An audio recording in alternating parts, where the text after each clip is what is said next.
Somebody just called me mommy. It's Tuesday on Your View. Welcome to the show. I am Murayo Afolabi Brown. Mommy. As always, you're not serious. I have the ladies with me. That producer that called me mommy is in trouble. Very on the loading. Elijah Nima Akasha Zabere. How you doing? I'm fine. No, Chisom Okewa was a birthday on Sunday. I'm so sorry. I've just not been available like that. But let me not even lie. This is what I spent my weekend doing. I had 4 events for Saturday, Sunday. Whoa. I did not show up. I was hosting one. I was moderating sessions in one. I didn't do nothing. When I woke up and I saw that I had clashed my schedule, only me myself sent out apologies to everybody, all the events, and slept. Are you serious? Simple and short. Oh. That's the only thing. So sometimes this over. I was confirming those events before I traveled. I came back. Nobody sent me reminders. They were floating the event, but nobody was checking on me if I was checking the dates. 20, 21st, or whatever this weekend was, 19. That's why I need a personal assistant. The whole thing just clashed. I make that mistake. I just fall over, just call, talk to my PA. I have backlog of work at my office, and so I've just faced that one.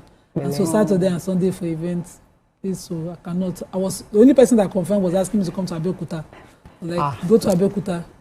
People have better make better proper arrangements. If not, I'm not doing it. So good to have you. Good to have you. Are you and Mara wearing the same thing? Oh, no, okay. No. You look like it looks like yes. Almost. Mine are animals, wildlife, and wait, quick second, a split second. My apology to Professor Hamidou Sani, the chief imam of Lasso. I didn't show up on Sunday, and that's my mentor, so I'm quite. That one I'm apologetic. We apologize. Okay. Hello, Mariam. How are you? I'm fine. Today after the show, I'll be going for the launch of the Lagos State Women's Economic Empowerment Policy Roadmap. So yeah, I'll be invited.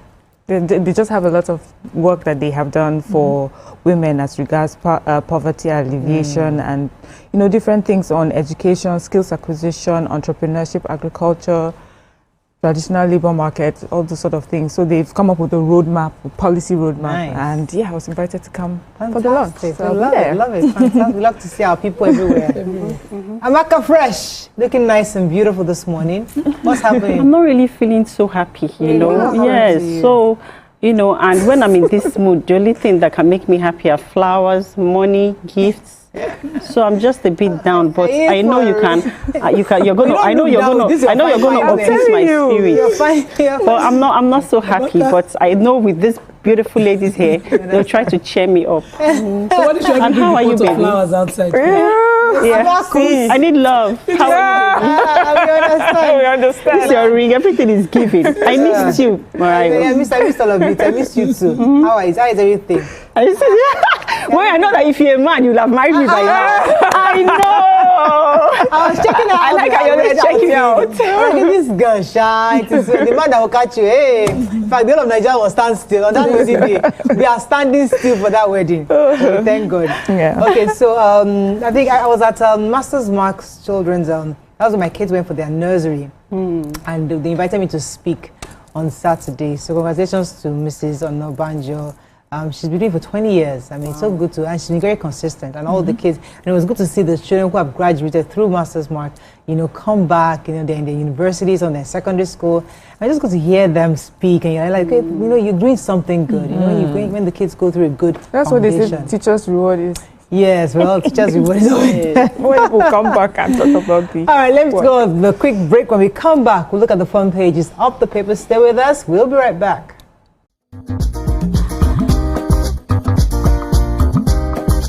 Stay tuned. Your View will be right back.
right, we're going to start with the nation. States fail to utilize assessed 250 billion naira UBEC cash. This is one story I'm very passionate about.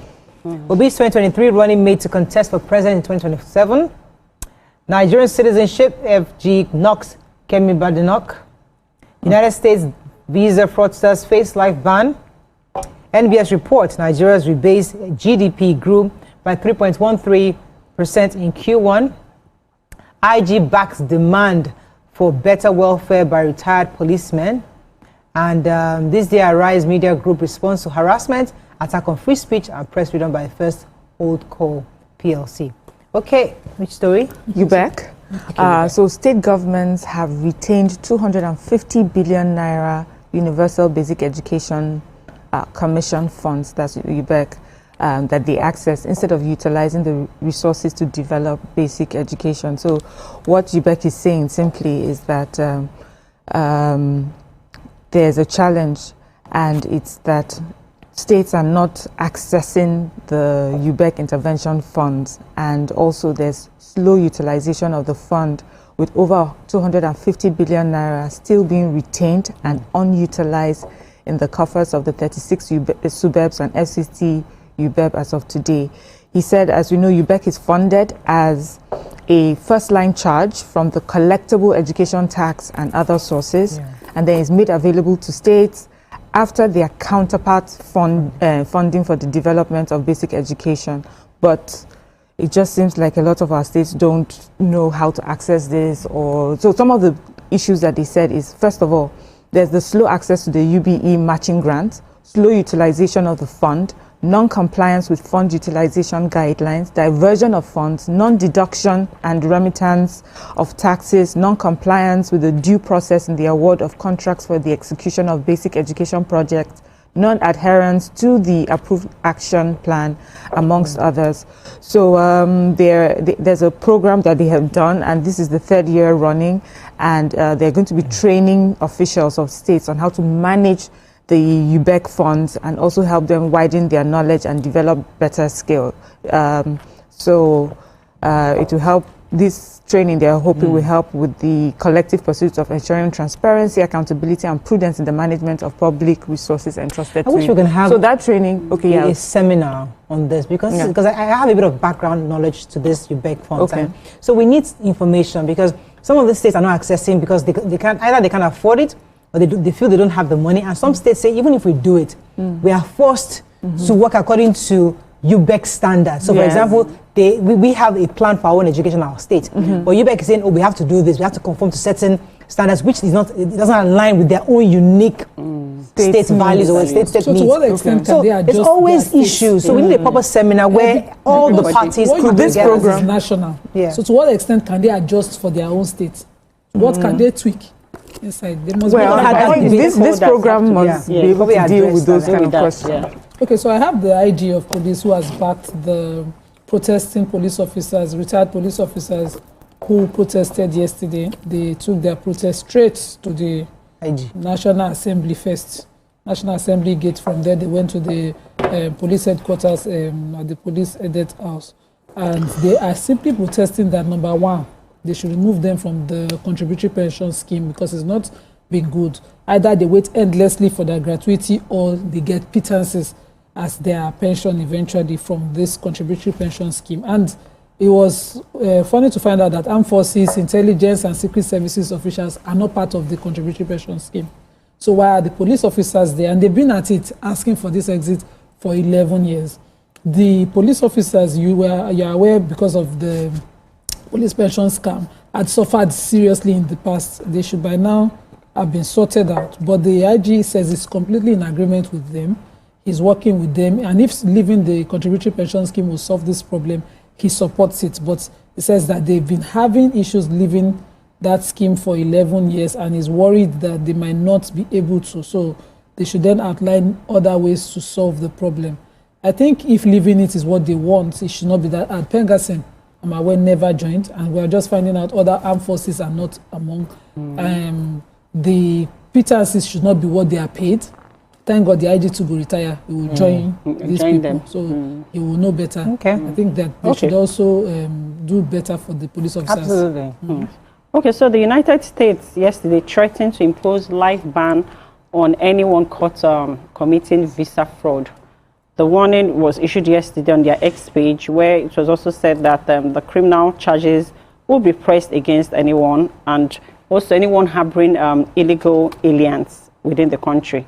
The warning read that a nation without borders is not a nation, and that they will pursue criminal charges against anybody harboring illegal aliens or committing visa fraud. But meanwhile, the U.S. mission has urged citizens residing in Nigeria to comply immediately with new immigration directives from the Nigerian government. They give us, we give them.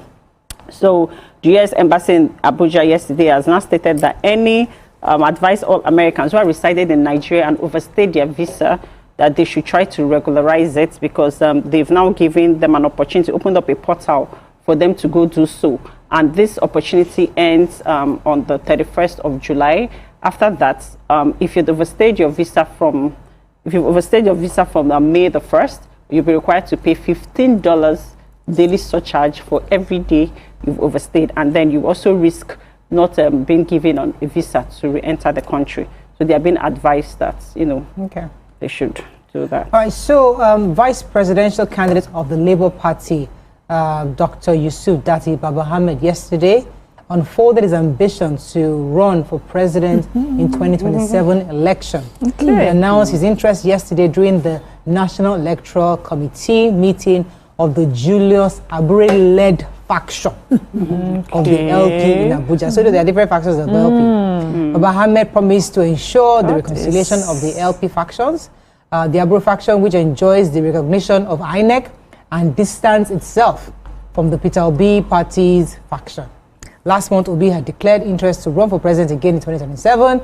The former Anambra State governor had also aligned with the Nenadi Usman-led faction of the LP. So, well, we'll see how this is unfold, because elections are coming and we're seeing various groups. But I was quite surprised to see that Dr. Datti is actually also interested in running for president. I thought he was going to be supporting Peter Obi. Well, maybe Peter Obi didn't ask him to. Well, possibly. Moving on now to the Punch. Major headline: Electricity Act fallout. Gencos discos rage as states begin tariff cuts. Picture story here. When Nima took that story, pension revolt. IG vows action after ex-police officers' nationwide protests.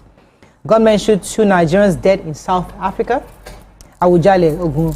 Government prepares for legal battle with IFA Council. Service sector fuels 3.13% economic growth. National Assembly showdown. Natasha faces police blockade today. Businesses expect rate cut as MPC reconvenes today. Nigeria now spends half its revenue on debt, says presidential panel. And finally, 2027, first shall be crisis as Obi rejects Datti Abure peace deal. Okay, let's take one story for the break. Human interest? Okay, it's yours. It's quite short. The Ogun State Attorney General has responded to the International Council for Ifa Religion, who is threatening to take the government to court over the Awujale's burial. So the Awujale was, he died and was buried the next day according to Islamic rites. And there were soldiers who prevented the Ifa traditionalists from coming into practice, the burial rites traditionally at that event. And so there has been threats back and forth. The spokesperson for the International Council for Ifa Religion, President Dr. Fayemi Kayode, and the council's legal representative Ifa Shola Okweodu were speaking in Ibadan, and they were really expressing their displeasure at how the burial was done.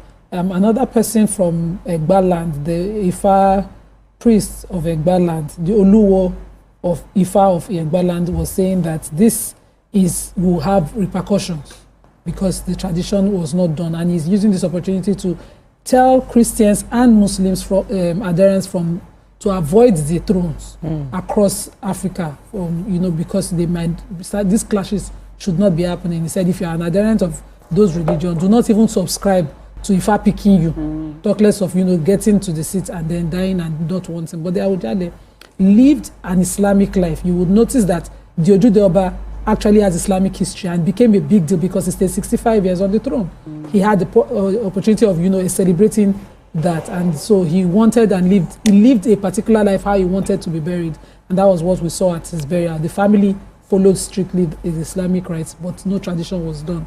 And so they are saying that ordinarily the belief, the Olu is saying the belief that they will come in and take body parts is wrong. That is a misconception. But they will do certain other rituals which were prevented. Okay, let me go on a very short break. When we come back, we'll continue with our review. Stay with us. We'll be right back.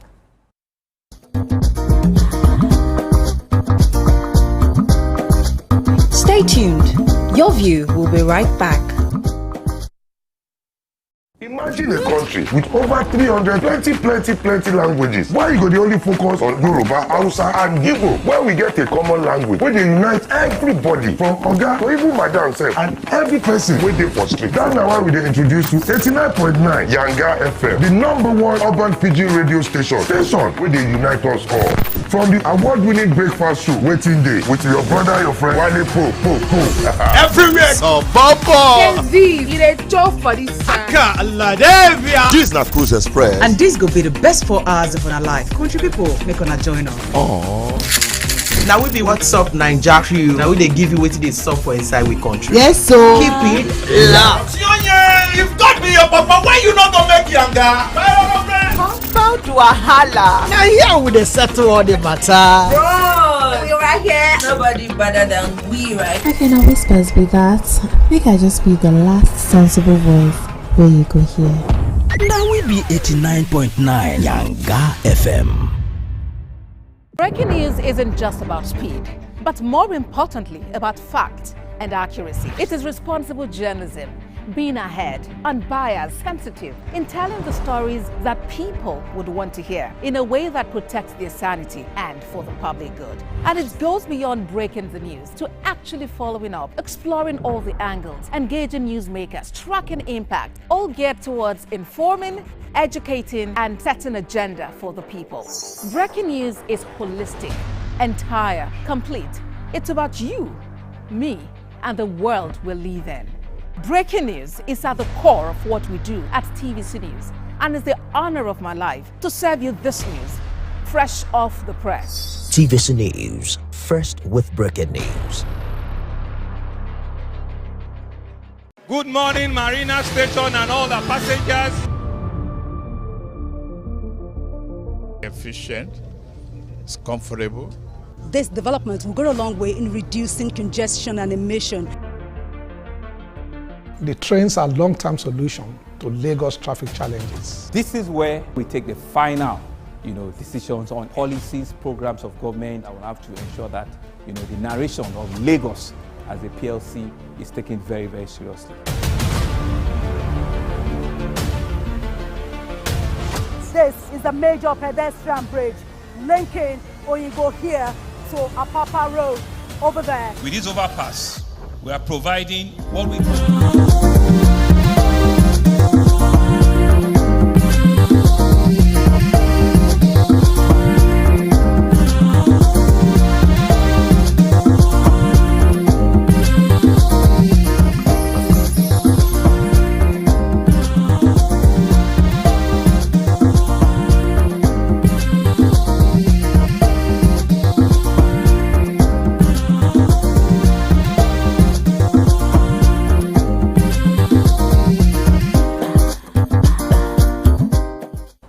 Thanks for staying with us. So I have the major headline in Punch. I mean, lots of row going on in the Gencos and Disco. So we took a story yesterday where the Enugu Disco had announced that they were slashing the tariff from 206 naira to 160 naira. And of course, Gencos, they attacked the Enugu, saying that you shouldn't have done that because it affects the general revenue generator projected from source. But if you recall, each of the states have become independent. So all the states, they are all going to start individually regulating electricity in their states. Now, Enugu has taken their own position. Other states are also might also slash their own prices. A few states have already indicated possibility of slashing prices. I think it was I think it's Ondo and Plateau states have also indicated the possibility that they might slash. Lagos State also said they will let us know very soon because the transition is ongoing, handing over from NEC to the individual states. That's for regulatory purposes. But obviously, NEC isn't finding this funny because they're saying that the 206 naira was based on calculations that will ensure that it's cost reflective. But now by you slashing it down, it's going to affect revenue, and it's also going to affect other states because there might be a ripple effect. Yeah, we're already seeing that there's a possibility that other states might join. If we'll see how that goes. We are not complaining. We're not complaining. People are not complaining. Yes. Yeah. The consumers are not complaining. Competition is healthy. So suspended Senator Natasha Akpoti-Uduaghan appears poised to return plenary on Tuesday, which is today. Despite warnings from the Senate that her suspension remained in force and binding. The lawmaker representing Kogi Central, who was suspended in March, revealed that it's just revealed over the weekend that she is coming back because the court has given their judgment, and the court has said that suspending someone for 180 days is not constitutional, that she should come back, and that she wants to follow the dictates of the courts, the judgment of the courts, and come back. So today is the day. Meanwhile, the Senate says that they still stand by their earlier decision. So is the state disregarding the court? Now I want to. We're waiting. National Assembly. People who go to the court to get their seats. I don't understand. Yes. Petitions. So let's not go too fast. Today just started now. It's just still morning. Let's see so that tomorrow. But the National Assembly should be saying they're not going to uphold what the court is saying. It's a problem itself. No, I think they appealed it. Even if they appealed it, they didn't get a stay of judgment. So they execute the judgment first. Exactly. I'm no lawyer. Continue with their appeal. Exactly what I'm saying, though. So let's know which way Nigeria. I have separation of power. Yes, a sad human interest story. 2 Nigerians identified only as Austin and Ayo have been shot dead by unidentified gunmen in Durban in South Africa. They said this happened Thursday, July 9th. It was gathered that the gunmen, there were about 3 of them.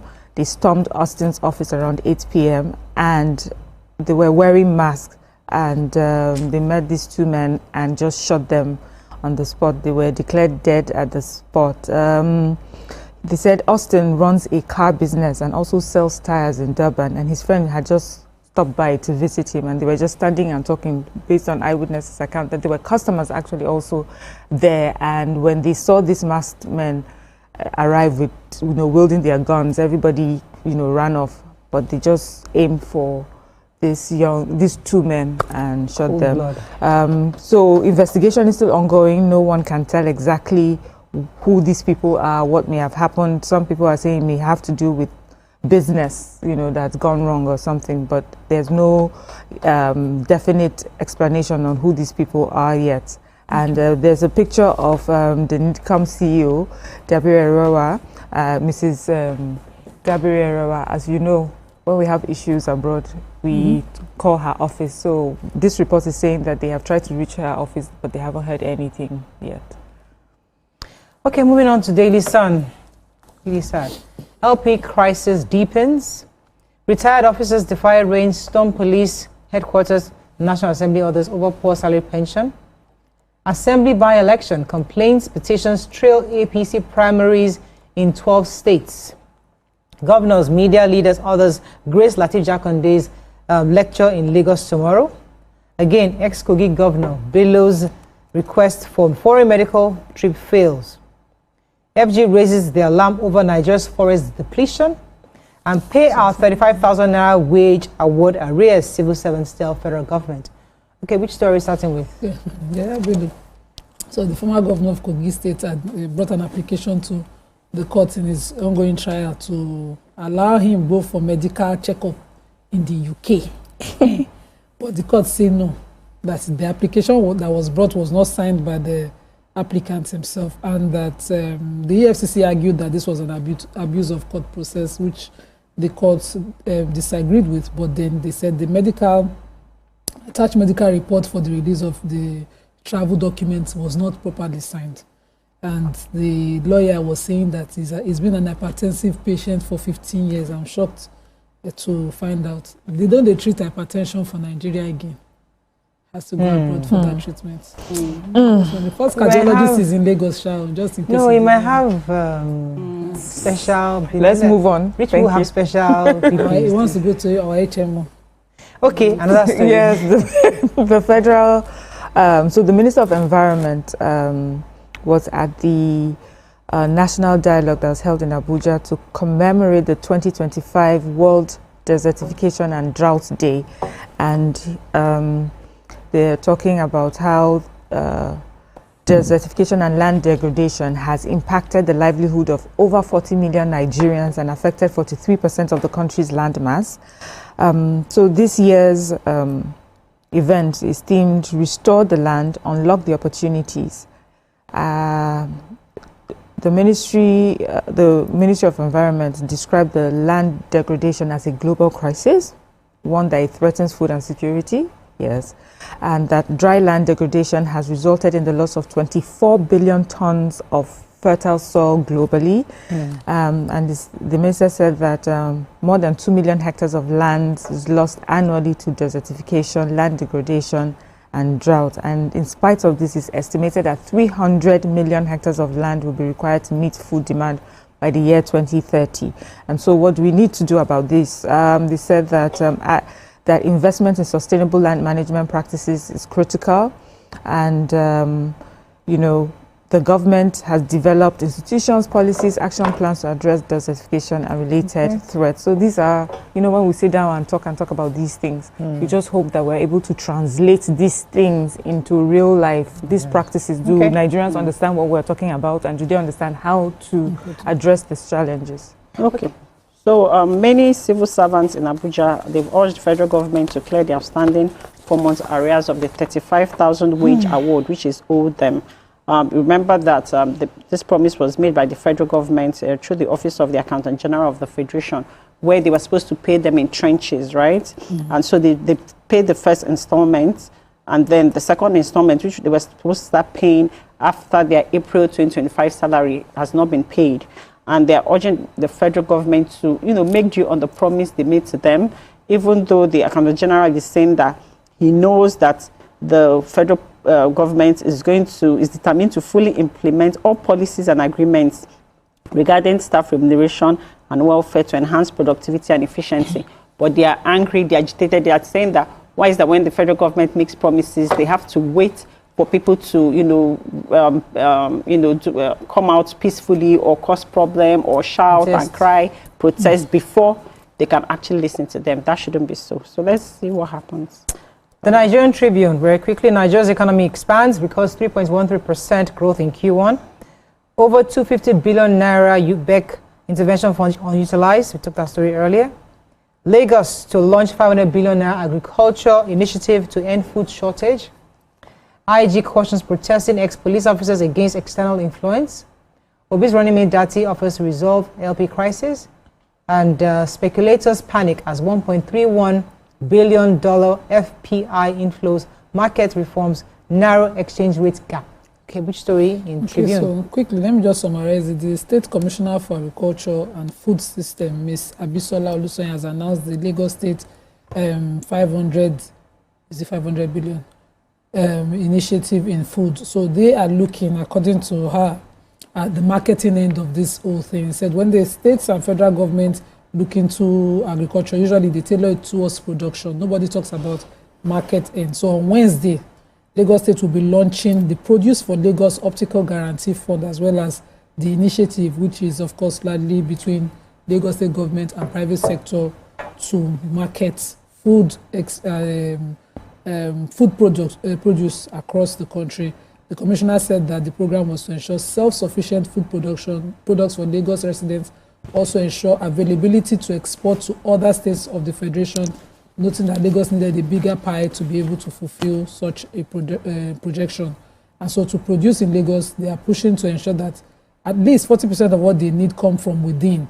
But they are also partnering, for example, Niger State that has a large land mass, and this they have done before during COVID, and so they're replicating it again. I saw the trucks on Sunday on Third Mainland. I said, well done. The governor has a good initiative. There are many of them. Okay. So I have a new blood test. Do we have time? So they say a liquid biopsy of maternal plasma cell-free RNA developed by iPremum can predict preeclampsia up to 5 months before symptom onset.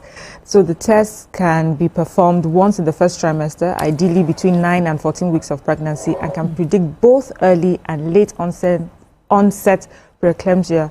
As we know, preeclampsia is blood pressure during pregnancy, and they say this typically develops around 20 weeks into pregnancy, and it has many risks. You know, it can cause organ failure, it can cause death of mother and child. Umara is laughing, smiling, and no, because pregnancy thing sounds like things like you've done in the past. It's like I feel kind of old. Well, but we have people giving birth now, so it's good to know that there are new tests to help you, new technologies to help mothers to tell long before there's an onset. Right. That's good news.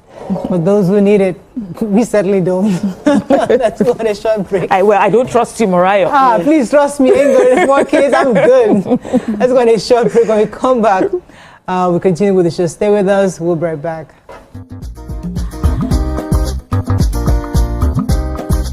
Stay tuned. Your View will be right back.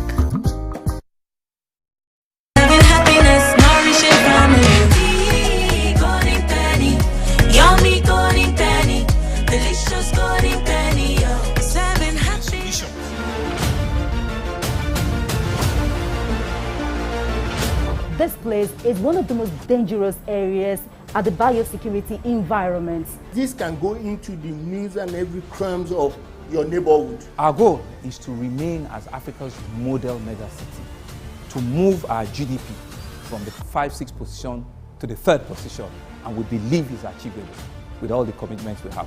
Explore the city of Lagos, where dreams are made and possibilities are endless. I'm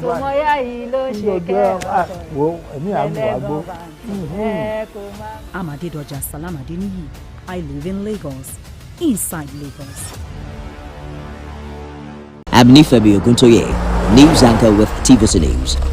My day is usually busy and it's difficult keeping up with breaking news stories, trending stories, business news, stock exchange and what have you. But with TVC News on WhatsApp, I'm able to catch up with all the breaking news, real-time updates and trending stories on the go, right on my phone, no matter where I am. It's quick, easy and always on.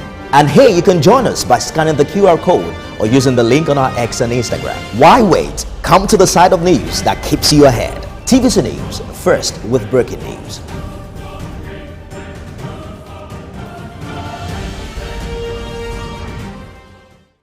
I'm Miriam Lunge. I'm a passionate environment advocate and a published author. I am the founder of Celebration, a businesswoman, and a fashion icon.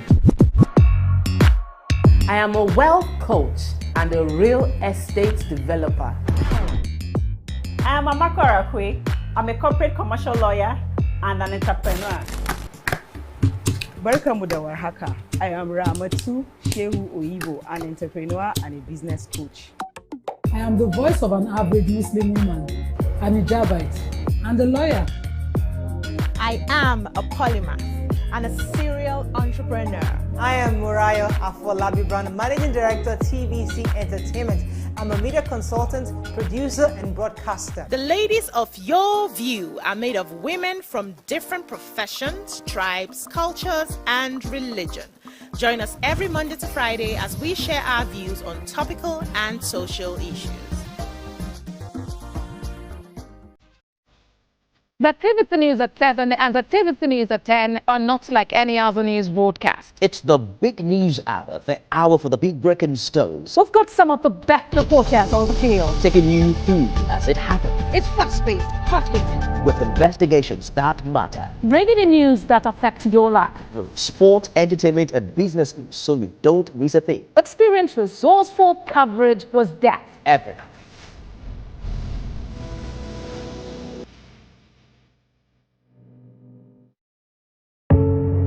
Doubt and fear doesn't occur at the canvas, it shows in the canvas. It shows the conation of raw earthen material slabbed, stroked and molded at a pace provided by the doubt and fear. Every move weigh in the struggle of one to the other, merging the past to the present, brushstrokes of colors seen but not known. For when the wailing stops, The pieces settle down in abject beauty erected for a century of a century. Speaking, advocating, protesting as the arts are meant to be. Good morning, Marina Station and all the passengers. Efficient, it's comfortable. This development will go a long way in reducing congestion and emission. The trains are a long-term solution to Lagos traffic challenges. This is where we take the final, decisions on policies, programs of government. I will have to ensure that, the narration of Lagos as a PLC is taken very, very seriously. This is a major pedestrian bridge linking Oyingo here to Apapa Road over there. With this overpass, we are providing what we call permanent solutions.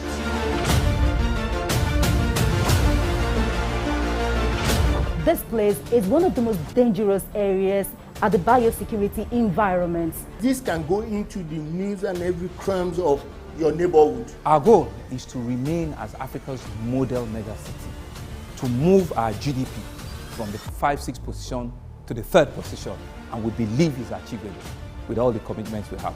Explore the city of Lagos, where dreams are made and possibilities are endless. I'm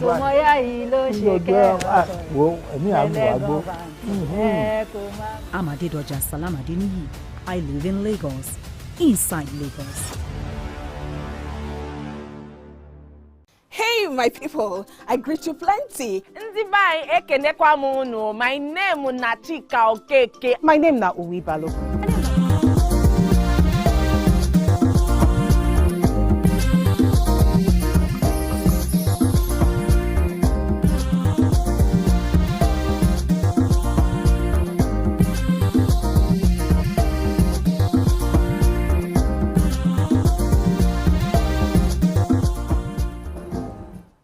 Thanks for staying with us. So yesterday on the show, we touched on poverty.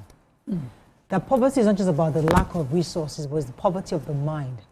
And the question today is that, have you really checked yourself? You might be a poor person. Because the truth is, you might live in Lekki, you might live in Banana Island, you might live in Abuja, Maitama, you can live in, but you might actually be very poor. And the reason why this conversation is important, because there was a video that went viral in the last 24 hours where a woman was speaking to her house help, allegedly, because based on the video, who was eating spaghetti, sauced spaghetti. And she was telling the girl how privileged she is eating spaghetti in her house. Saying that, in a few minutes, our producers will play the video for you. But in the meantime, and she was talking to the girl saying that, did your father's house, did they ever give you chicken and spaghetti? Now God has brought you to heaven. You're now eating spaghetti. And the girl was little girl, was just looking and listening to this woman who was recording. And then she posted the video. And it reminded me of our conversation yesterday. That is an example of the poverty that Nigerians are suffering from. Many of us are suffering from. Because we drive the biggest cars doesn't mean that we are rich or we are wealthy in mind. Many of us are still very poor. So today we are examining ourselves as Nigerians. Are we poor? And if we are poor, what's going to elevate this nation is not the physical riches we have, is the mental wealth we can actually develop, and that's our conversation. I don't know why I feel like I need to clap for that introduction. I'm telling you, I'm just shaking my own head. You can join the conversation on 020-163-52013, 090-214-63440. You can also send us message on X and also on YouTube. We'll be happy to read your thoughts. Who would like to jump in first? Maka? Yes. Where are you? Spot on. Well, that's in the Bible says, poor in spirit. Poverty of the mind. That's the worst type. Now it brings me to, let's start as a nation, a country, Nigeria, all of us. Do you realize that we have grab mentality, mindset? Do you realize that? Of course. Tell politicians that have 50 cars, 100 houses, they are still grabbing. Poverty of the mind. Is it only politicians? Let us No. I want to start. Let me land. I'm coming. Let's start from the top. Like as in you have access to everything, you're still grabbing. True. What kind of children are you raising as parents? Let's keep that one place. Then we now come down to the middle class. Then you feel because you're feeding a child unhealthy food. Spaghetti, plain spaghetti. There's no meat, nothing. Carbs. And then you feel that she's in heaven. Madam, you and your husband are poor. Is that is what heaven looks like to you? I'm telling you. That you think that speaking to a little child, intimidating a child. Look at you, the baby was just looking at her like as in. But you know, I like that child. Yeah. She just they chop the food, they go, they talk, they chop. But you're not my concern. Let me eat the food. But let me not talk everything. Let me leave the stage for that people to speak. For me, you know, I just feel that this video, I hope we get to show it soon. Everything that we talked about, having money and then yet being poor, that video just encompasses it. This, for me, is when they say some people are so poor, all they have is money. That is what I saw play in this video. And just as you said, this grab mentality, we have it even amongst ourselves. You know, you are at the workplace, an opportunity comes, when you could have given someone, it is not your field, you are not really that interested in it, but how can they say one more person got it? So you will make sure that you grab everything. You are with, you know, you are somewhere, someone is being disenfranchised for whatever reason, you know, but because it just puts another feather in your cap that you own more, you will join everybody in making sure that that person doesn't get it. I've seen poverty in so many ways. You see, I've seen people come and talk about what they do for their house help. Do you know I did this? You know I did that. I did this. I did that for the house help. In their mind, they've done the biggest.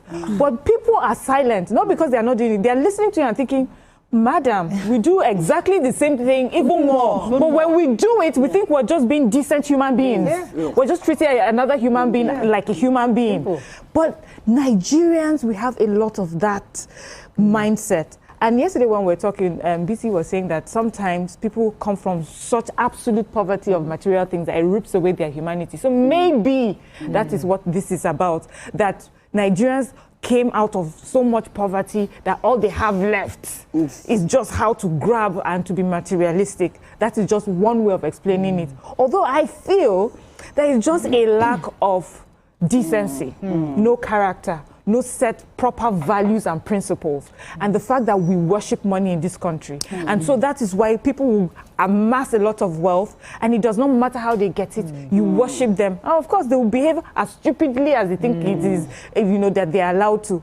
That woman, not only did she say that to the girl, she thought it was such a big deal. She thought, let's put it up on social media so people can see the heaven they have created for you. Amaka, you are right. Imagine that's her vision of heaven. Sitting on the floor with a plate of spaghetti. That's not my heaven. Do you see how poor that person is? No. It's the fact that she made the girl sit there. On the floor? Yeah. So and she stood over her. There's a dining table at the house that, you know, when she needs to show off, the guests would know they use the dining table. I love to sit on the floor to eat. If I want to enjoy the food, it's on the floor like this. That's the way I enjoy the food. And I still do that. Even at my office, when it's time to eat, I put my prayer mat, I sit on the floor. I enjoy it, and I finish, I pack it. So if you want to ask me for my heaven, it's on the floor when the food is passing directly. You know, it's flowing. So sitting at a dinner table for me, straight back, all of that, that's for the show off. But the fact that some people think it's punishment. So how can you sit at my level? I had such an experience. I visited the family once, and for whatever reason, I stretched my legs out on their table. I was reminded that you put your leg on the stool, the side stool. I was tired. I sit straight. I said, yes, ma'am. Immediately, I put my legs down. Yeah. I've had the experience where I bought a watch, and a neighbor who just returned from Russia back then, not to school, said, you are using the same watch as me. I saw the watch on her and I loved it. And I was passing at Yanoba, I saw somebody carrying watches. I was like, I want this watch. I saved my last money for it. You mentioned this. Yeah. And she took us off her hand the moment she saw I was wearing. Took it and flung it away. That day you wear the same watch as me. What? Wow. This was my hard-earned business money as 18. Please, I will collect the second underwear, watch. bras and everything. I remember that watch used to stretch like it's silver. I saved everything I had to buy it. So I know there's poverty. There is poverty, which is, you know, your lack of access to education, to equal economic opportunities. To, you know, people are really there. People, that's their reality. So they're actually poor people.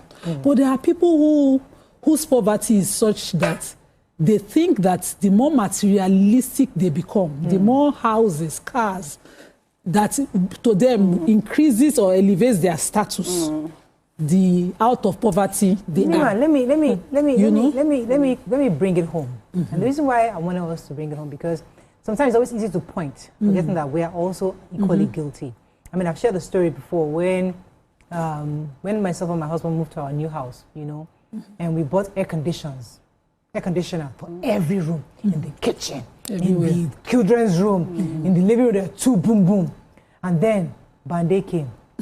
Our brain quickly reset because the first monthly bill we got was 500,000 naira. My husband had to call the meeting, hello, okay, maybe we are not supposed to be in this. Maybe, in fact, this house, maybe we're not supposed to be in this house. Because the reality is that many of us, we have small money, and the first thing we want to do, let us splash. Your living room, everything must look like, yes, we have arrived. And we have to remind ourselves, hello, we can't be paying 500,000 naira a month. So kitchen, first of all, that air conditioner is not necessary. You open the windows. We have to remind ourselves that the kitchen does not need air conditioner. We have to remind ourselves that all the extra room that there's nobody in does not need AC fan. We'll put fan there. Even in our own rooms, the kids now, I mean, we try to manage, but the idea is that we have to reset ourselves. Because sometimes when we as Africans, we have the money, we want to buy the biggest cars, but then we can't fuel it afterwards. The first few months you have money, and then you're not looking for who can help you buy money to fuel the car because you can't maintain that. No, that's not doing things within a level of... That's the mentality I'm talking about, the poverty mentality. Because that might not be. That might be you wanting to gratify yourself for your work. Hold on, I'm coming. I want to put a distinction. So where I am right now, if I have that house, I probably will put ACs on. Put them there. If I can't afford them, I simply turn it off. Do you understand? I didn't put it there so that when Muriah visits me, she would die and faint. I'm coming mentality. I'm coming. The distinction I'm making. The thinking behind it wasn't for you to pepper anybody. Oh, of course. The thinking behind it for most Nigerians who have poor mindsets and think that materialism is to pepper anybody. So you can't afford it, but you go, oh no, die of basic. Because how dare Moriah visit my house and she didn't faint? Yes. So it's how dare Moriah see my car and she did not fall over? It's not enough that I admire that you have made money. I have to be jealous of you. You have to be envious of you so that you will feel. That's half of the mentality. Where I'm from, when we say I have arrived, people. That's why when we have arrived, you must faint. Who are you? I come to your house when I'm going. I will check how you reacted to the car. That time when she see me, pain now. Yes. Because that's why that pepper them thing never stood. It doesn't that's the mentality. So I will go out of my way, inconvenience myself because I must pepper you. But the mentality that is poor that you have is that where I'm coming from, if I had the means, I will put the AC. And when you finally reach there, you put it. It is yours to own. You can come and say, you off switch. It's your house. Somebody will come and you will gladly say to them, I put the AC in the kitchen because I thought I needed it. But you will not be ashamed.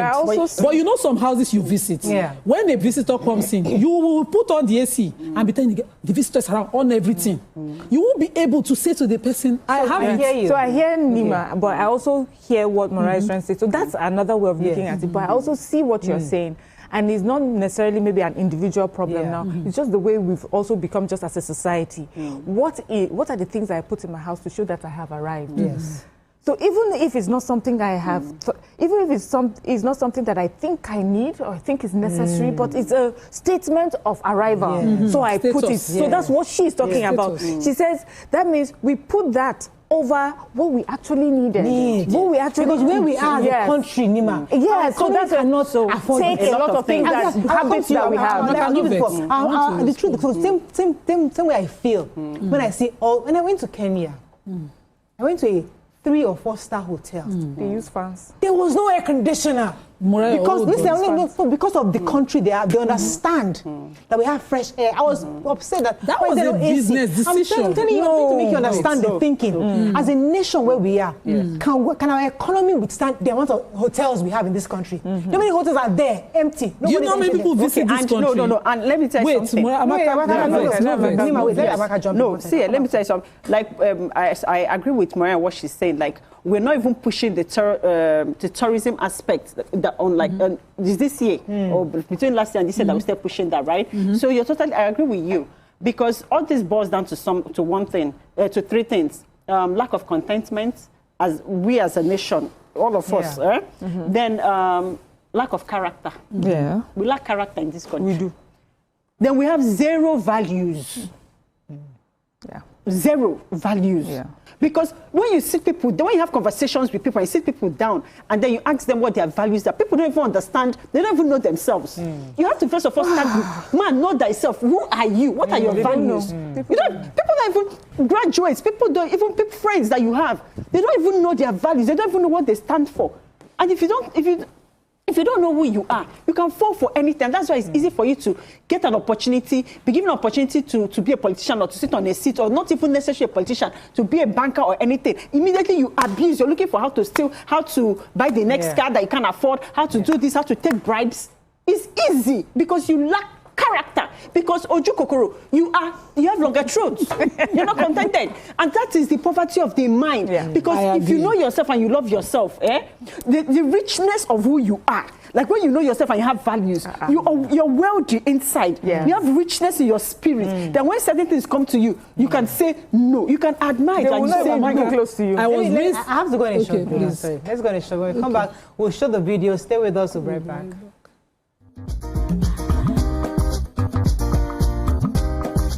Stay tuned. Your View will be right back. Mealtime is game on. Meet my SureBet Game Changer, made from natural ingredients to deliver game-changing chicken aroma and taste for my whole team.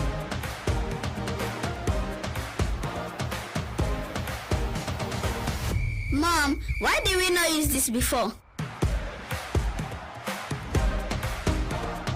Upgrade your chicken game with game-changing chicken flavor from Maggi Chicken. The world needs moms. With a splash of golden terra oil, the mom can transform a friend. My name is Moyo Faraway Ahmed. If you also call me Moyo, listen. And this now Abigail. And I dare on top of you, pigeon. I'm gonna bring you bass, boost. I don't get person will be single mother before. He carry another man show say now my husband be this. This now wetin you want. After that day, the man no go see him again. If you snooze, you lose. If you miss this show, you miss out. On top this our show, I not dey gree for anybody. When you dey find the husband, you not see sign say the guy smart, you don't vex, don't use signs. If they look for person wey go give am to you, fact as it be. Men no dey ever get fault. If baby no dey for her, na the woman. Talk no dey be person, you make person no fit talk true inside. But for this country, we know say if we open curtain in the morning, wetin no good, no good.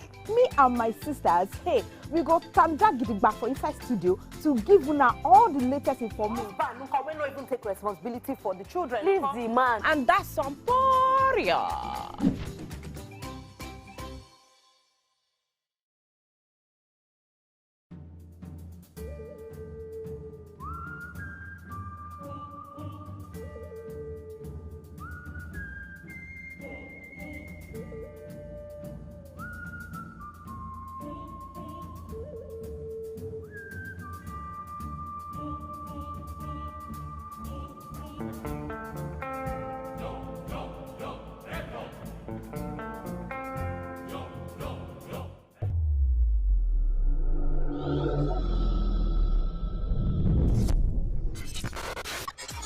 Do you think you can outplay me in this game of wits and knowledge?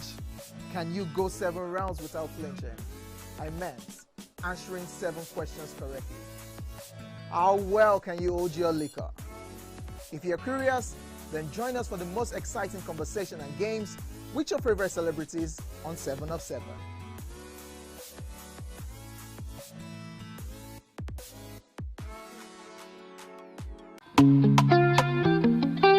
Get ready to step into the heartbeat of your city like never before.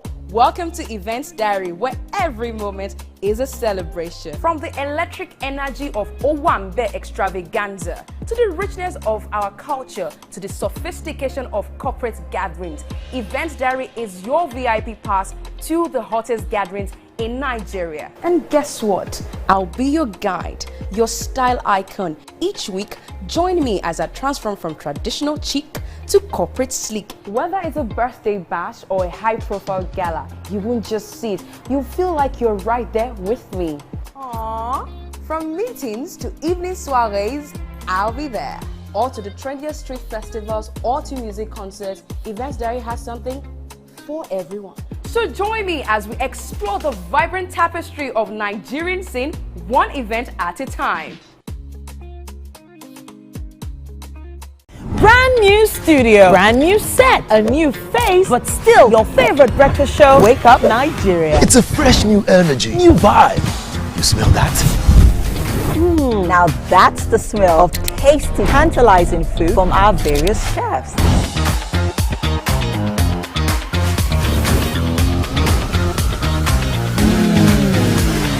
And when it comes to sports updates with insightful analysis, the place you want to be is Wake Up Nigeria. That's right. Every second there's a fresh occurrence, and every minute there's a story to tell. Keep abreast of happening locally and internationally via the news updates.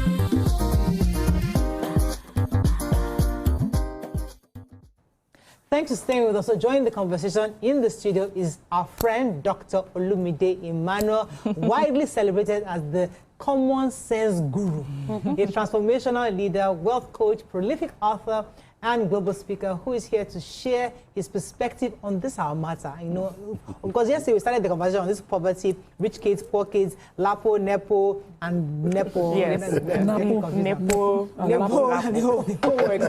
But you can join the conversation because before you came in, Doc, welcome to the show, first of all. Thank you, Mbam. You know, I'm a co-host. Yes. Give me contract directly. So, you know, we were talking about poverty of the mind, you know, and we're saying that we need, as Nigerians, to examine ourselves because our nation can't really grow if our mind isn't reformed. And that's really where I wanted the crux of this conversation to go, because it's easy to point a finger, because there was a video, which I'll play right now in the phone where we're referring to, where a woman was talking to a young girl who was eating spaghetti in her house. In fact, let's watch this video, then we'll discuss it afterwards. So you are eating spaghetti now. You are eating. Do you used to eat spaghetti in your father's house? No. What are you eating in your father's house? Rice, potato, and garlic. And you are here eating spaghetti, indomie, tea, chicken, egg. You don't know what God did for you. You are messing up. They carry you put for heaven. You don't want to appreciate God. You mess the opportunity up. So now you go back to your mother's house and start eating your fufu in peace. Abi? Yeah? And I continue eating.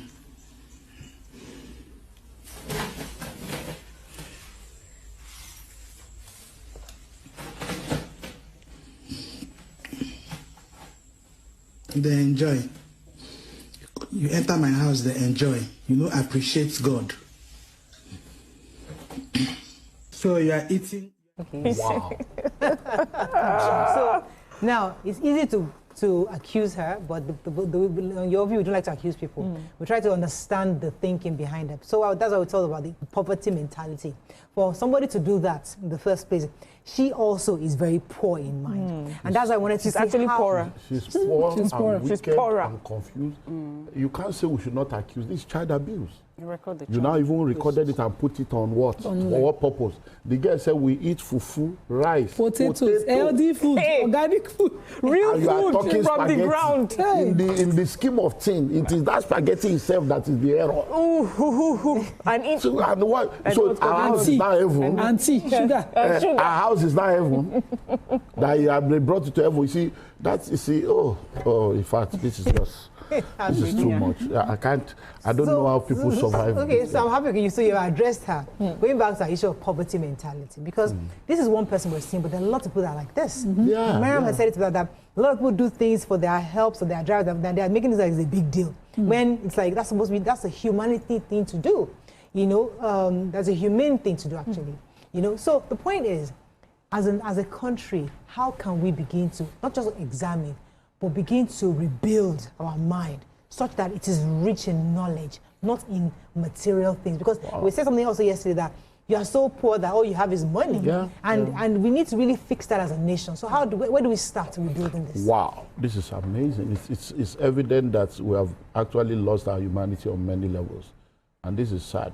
Just listening to that is just something else. So, I believe very strongly that many times definition is very important. And when we don't have the right definition of terms, then it becomes a problem. So when we say poverty, what do we mean by poverty? Because poverty is very wide, and there are dimensions. So what we have seen here, she may have money, but she does not have the kind of wealth that is required, because there is spiritual poverty, there is mental poverty, emotional poverty, relational poverty, material poverty, financial poverty. So, and we need to look at it from the holistic dimension. Then when it comes to how can we help people, it begins from the grassroots. Now, I had to watch yesterday's show because I was like, okay, when they say I should come to, I wanted to be sure when people started coming to all this, your lap home, I was like, where did they come with all this vocabulary? But you see, everyone is born with the possibilities to become all that they can be. But when they are now born, nobody is born rich or poor. You are born either into riches or into poverty. But everybody has the same potential, the same possibility. But when they now come, their background, their upbringing, their environment, their association, their exposure, their level of education now determines what will happen to them. So if we want to change things from our own perspective, what we need to do is to have a plan as a nation, and then to start from the grassroots. When I did my second PhD, I finished in 2022, I did my dissertation on the role of personal development and political leadership on the economic empowerment of individuals. And you will be amazed to realize that the government has a lot to do, because government determines the kind of hospital you'll be born in. Government determines the maternal mortality. Government determines whether you will have the vaccine that will help you to grow. Government determines the kind of educational system that you go into. So if we are going to change things in the national scheme of things, we need to now start from the grassroots. Many of us, we don't do summer jobs anymore.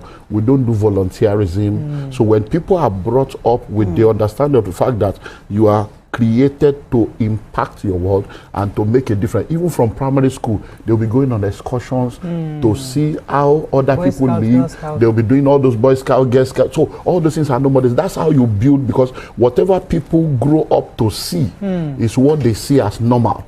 So for us in this part of the world, a lot of people have been desensitized because of the environment that humanity is lost. And that's why we can say things like this. So it's all about the right kind of education, consistent education. That's the first thing. The second thing is, you see, we learn by emulation. We learn by observation, and then we learn by training.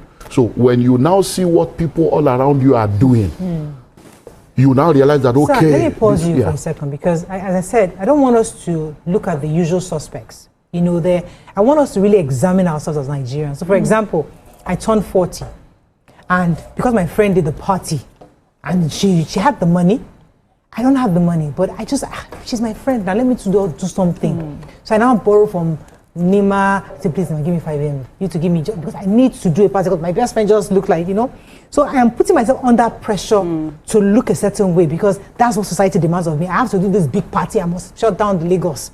Now, I have done that. For me, it gives me fulfillment. For me, it gives me...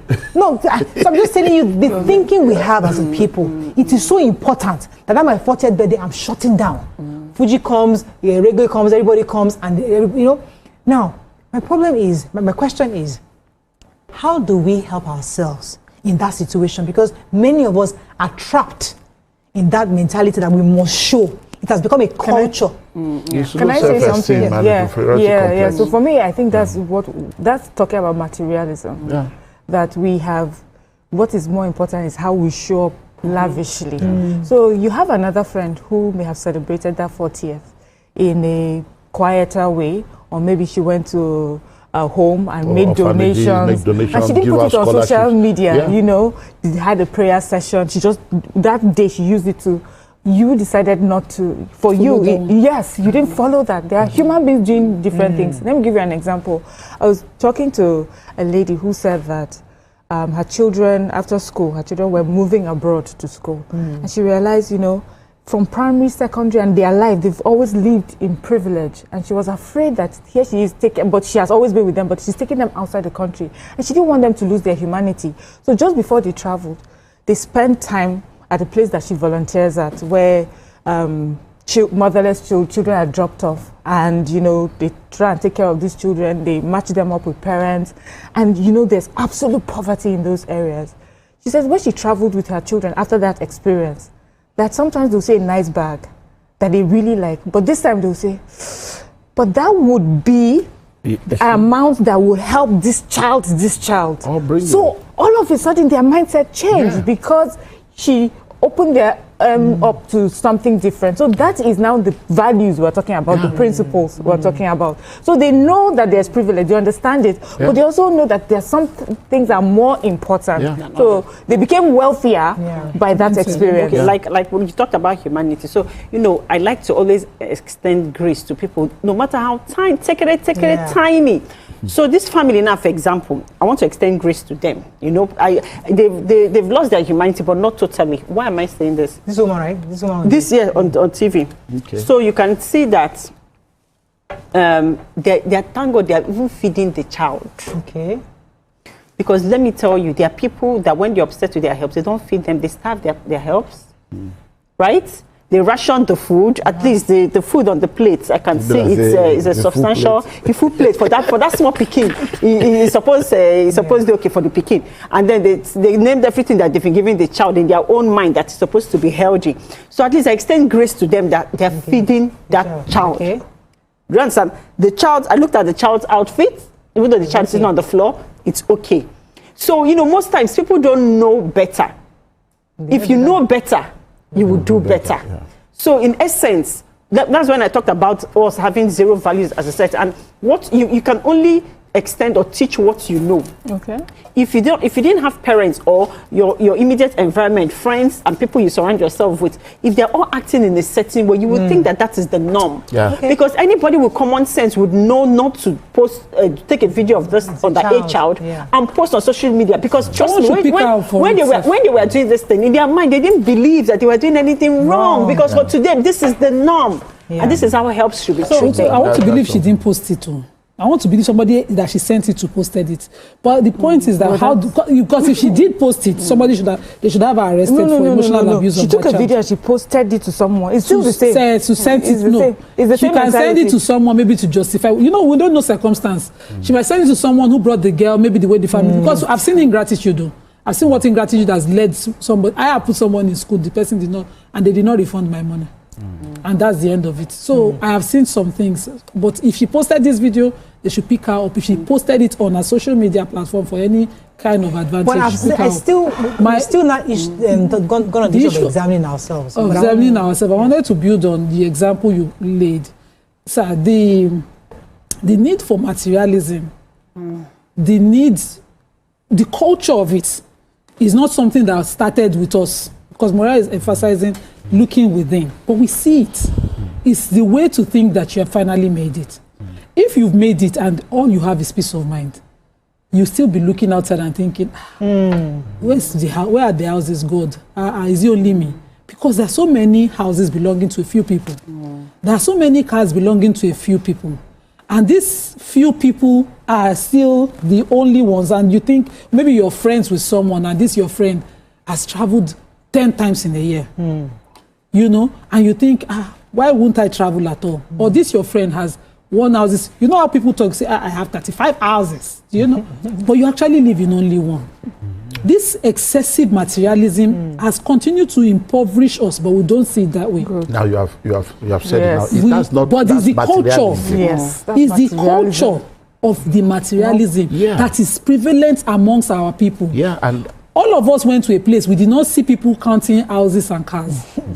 We thought it was normal. But when we come back home here, the need to have it is your final gratification for yourself. So you work so hard to be able to have it so that you can feel fulfilled. Because that's what your culture, that's what the prevalent culture is. When we were little, our parents' days when they were kings, the kings had to have many. In women, in houses, in horses, to have achieved. So a young man's child to look up and say, the only reason this person can talk down at me is because they have so much. Status will rise, my status will change if I have excessive material things. And the culture continues. It's a culture. I have to go on a very short break. When we come, I'll let you respond to that. Our colleague Mariam's call. Stay with us, we'll be right back. Because that would...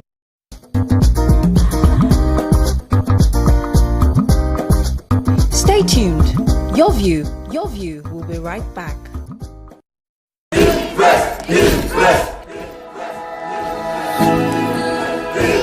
Guys, food is ready.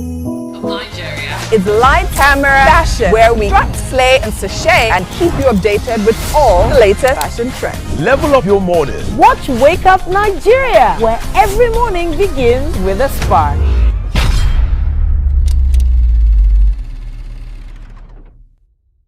It's downright time to speak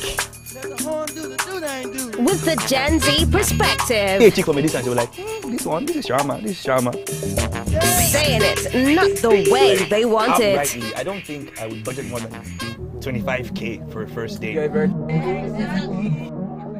The Generation Z are ranting. Syria 2 minutes after the minus here, please. Don't show me. I don't want to. That's why they'll keep it. Gen Z, express yourself. How long will it take for you to kiss then, even if it's not a sexual intercourse? The conversation just got Gen Z'd. Do it, love. Do it to me. Do it. Do it.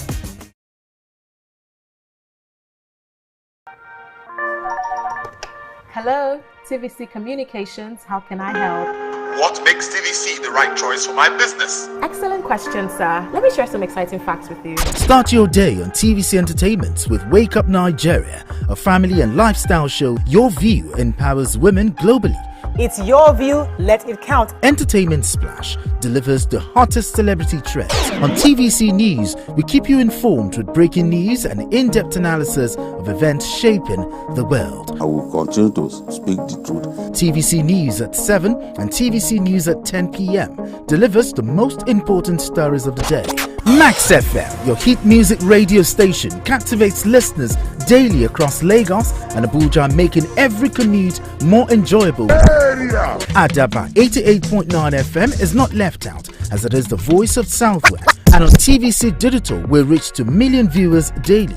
All together, pulls in over 17 million viewers daily. Contact us on 0707 272 8338 or marketing at tvccommunications.tv. Partner with TVC Communications today.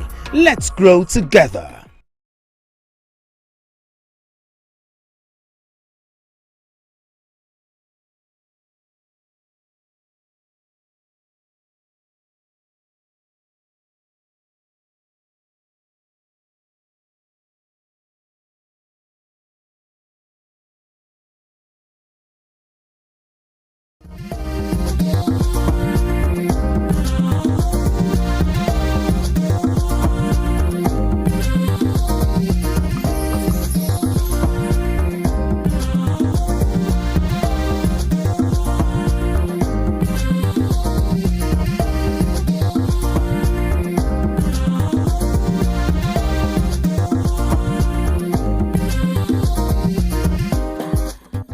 Thanks for staying with us. Because we'll be wrapping up very soon. I mean, we have just about 15 minutes. I really need Dr. Olumide to help us because I don't want us pointing fingers again. I really want Nigerians to see themselves and see, where am I doing wrong? What way am I acting poor? In what way am I poor? Because you might be living in a beautiful house, but your mentality is really poor. And we need you to be wealthy in mind, because that's the only way all of us can collectively help in building this nation. Money is nothing but a tool for the fulfillment of purpose. And once you have not identified the purpose for your existence, you'll be pursuing shadows. What Nima was talking about, it's all about the value you live by. How do you define wealth? You already have a family, that is wealth. You are healthy, that is wealth. You have good relationship, that is wealth. You are knowledgeable enough to know what you should be living for, that is wealth. So by the time we move from that point, we enter materialism. You already have a house, you have a car, you can pay your bills, you can eat. That's all. Those are the basics. Every other thing is extra. And that extra is supposed to be subject to the purpose that you want to achieve. If your purpose is to reach out to people in a village, then your budget will be village budget. If your purpose is to reach out to people in a nation, your budget will be nationwide budget. But most of the time, people are looking for the money and the resources that is beyond the purpose that they have. And once they have money beyond their purpose, they run mad. They go wild because you don't have any purpose for that money. So you have to look for something. That's why there are a lot of sins, because money gives you liberty and freedom. There are a lot of evils and ills that people will never think of. There are a lot of temptation that will never come to you when you are poor. The very minute you have money, that is when those new kind of temptation will show up. Because now you have the money that doesn't have a purpose.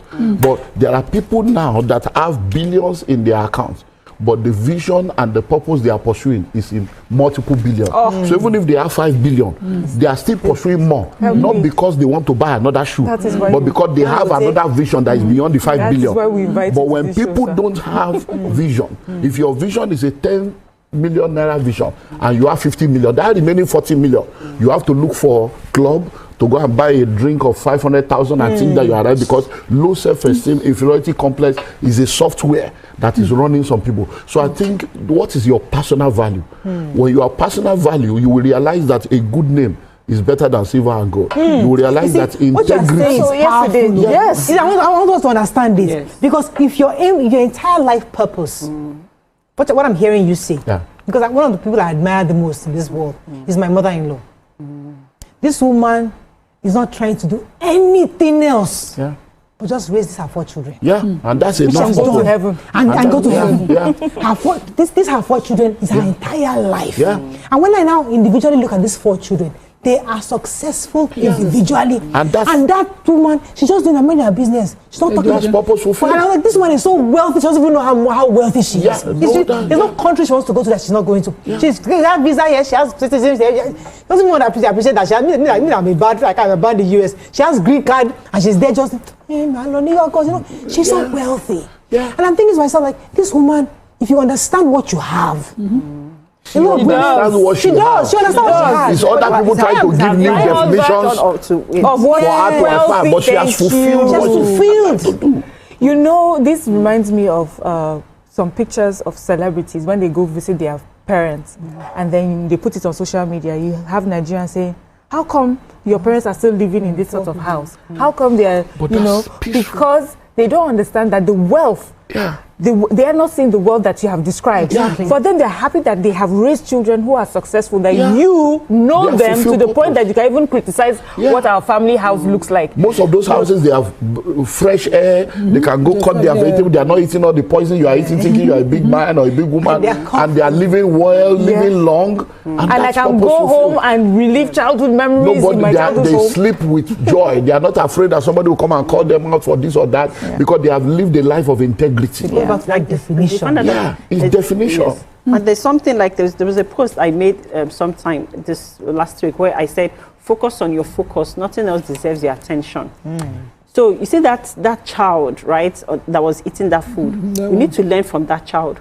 That child was so focused eating that food, regardless of everything that was happening around her.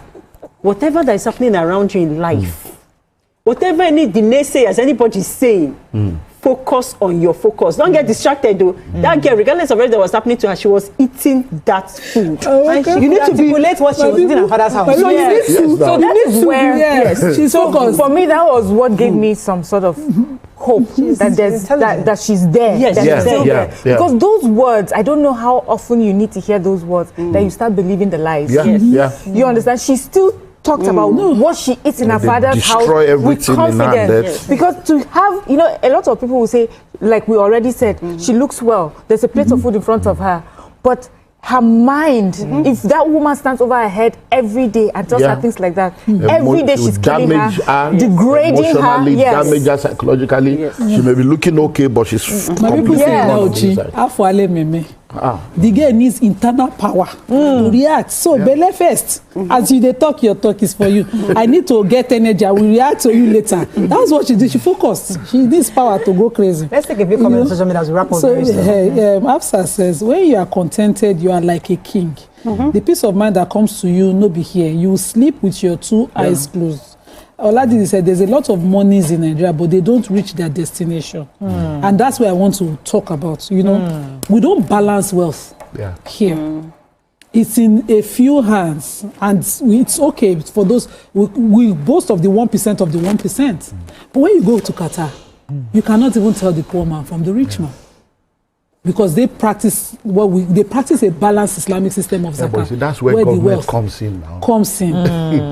Culture, our government will not. Fela sang a song. He said culture and tradition. Because everybody, the basics.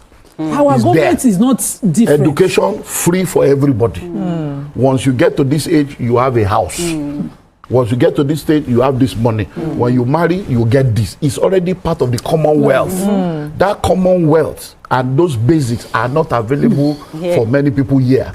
So healthcare free, education free, this free, because the money from oil, it is constitutionally settled that everybody must have their portion. But the money here, not everybody is having their portion. Only few people are having their portion. Most of the rich people in the world today, you cannot trace their wealth to any productive invention or product or service that they have produced. It's because they have the right connection and they're able to connect to one opportunity, and then the commonwealth that should go to other people comes to one person. And most of them don't have enough purpose to now share it. But when there is one crisis, they come and drop 1 billion. And they say, oh, the billionaires have drawn 1 billion. But what were you doing before that crisis came? So that's almost like this. And that's almost like what this woman did, only in a smaller way, which is when there's a crisis, you give a plate of spaghetti and see what I've given you. I sent them 1 billion. I sent them 2 billion. But so what? But let me read this comment. Ogumola Emmanuel says, if you come to my house as a host, I'll offer you the best. Most time, offering you what I would not necessarily use at my will. It's how I esteem, it's how I hold you in esteem, I guess saying. Making a guest comfortable isn't show off at times. And then we have Thing Gummy says, don't confuse mentality and values with poverty, which is the state of lack of resources to meet basic needs like food, shelter, and there is not a shortage in Nigeria, and there's not a shortage in Nigeria. People exchange their votes for onions and salt and rush to scoop petrol from tankers. Okay, we have to wrap up, unfortunately, but I know that I have to ask you about your business sustainability summit, which is coming up. How is that going? Yeah, it's good. You were here about it for the last time. Yeah, I came the last time. So we give opportunity for people to pay at 50% discount. So if they're interested to join us, they can still do that. I know we did not show the numbers last time. So that's also we're trying to show. So they can plug in. They have the opportunity to pay 50% discount by the end of this month. So those that are coming in as individuals, instead of 4.5, they pay 2,250,000. If they want to come with their spouse, where one person is paying 2,250,000, the spouse will now pay another 50% since they are staying in the same room. And then people that are coming with their staff, instead of 750, they pay 375. And if you are coming with 5 of your staff, they pay 300,000 each. It will now be 1.5 million for each. Wishing you the best. We know we did not show the numbers last time. So they can call us and then they can for us to show it properly. So that's our fears. Thank you so much. It was always a pleasure having you. You're the right person for this topic. I'm telling you. I mean, I think what I got the most from this is that how everybody must have defined their own value of wealth. I mean, for me that opened my mind, because the truth is that everybody has what wealth means to you. Materialism doesn't necessarily mean wealth. It's not even wealth at all. So, and if you where you are, if wealth comes to you, if you don't have the purpose to drive it, you then going to use it for anything. And that's what we see. So when we see people just buying things, because It's they've not prosperity gotten without a a purpose purpose. for that Money wealth. without a mission. Oh, fantastic. Money is a good servant, but a bad master. I think we can end that. Let's go on a very short break. It's Tuesdays, our health Tuesdays. We have to do something on health. Stay with us. We'll be right back.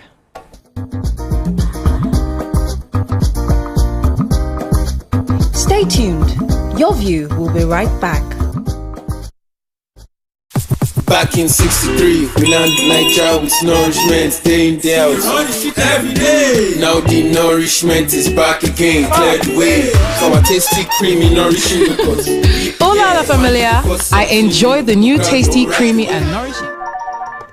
Hello, TV. Breaking news isn't just about speed, but more importantly, about fact and accuracy. It is responsible journalism, being ahead, unbiased, sensitive, in telling the stories that people would want to hear in a way that protects their sanity and for the public good. And it goes beyond breaking the news to actually following up, exploring all the angles, engaging newsmakers, tracking impact, all geared towards informing, educating, and setting agenda for the people. Breaking news is holistic, entire, complete. It's about you, me, and the world we live in. Breaking news is at the core of what we do at TVC News, and it's the honor of my life to serve you this news, fresh off the press. TVC News, first with breaking news. Good morning, Marina Station and all the passengers. Efficient, it's comfortable. This development will go a long way in reducing congestion and emission. The trains are long-term solution to Lagos traffic challenges. This is where we take the final, decisions on policies, programs of government. I will have to ensure that, the narration of Lagos as a PLC is taken very, very seriously. This is a major pedestrian bridge linking Oyinbo here to Apapa Road over there. With this overpass, we are providing what we call permanent solutions.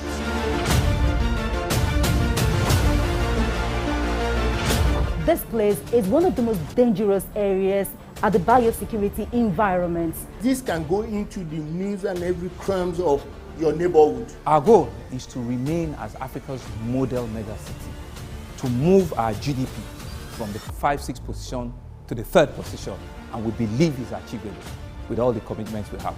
Explore the city of Lagos, where dreams are made and possibilities are endless. I'm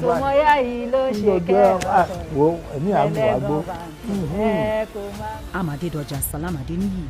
I live in Lagos, inside Lagos. I'm Nifemi Oguntoye, news anchor with TVC News.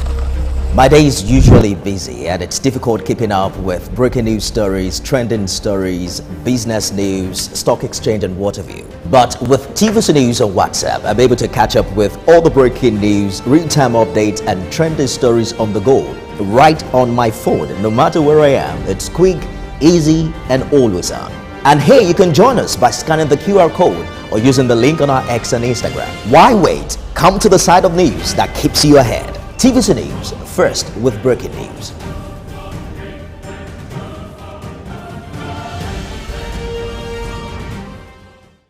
I'm Miriam Lunge.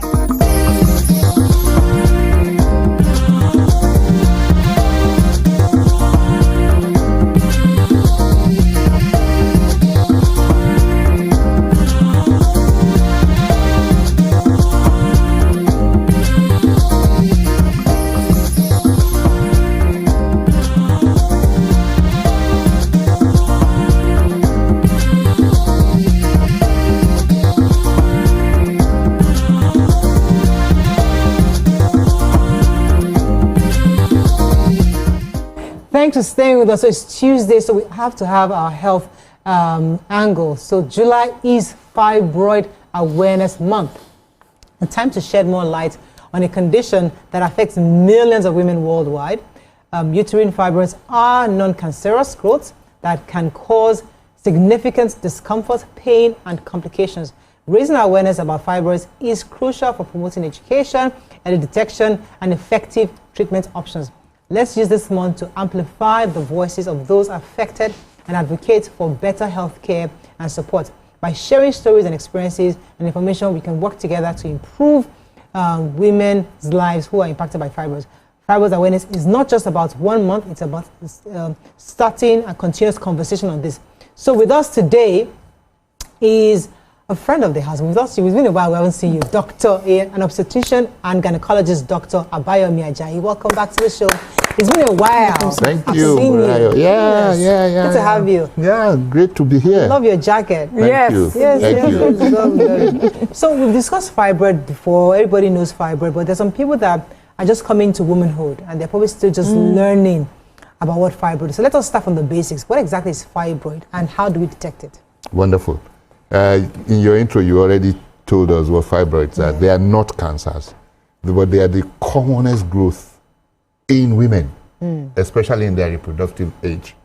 And they tend to be so common that about 70 to 80% of women will have fibroids before they are 50 years.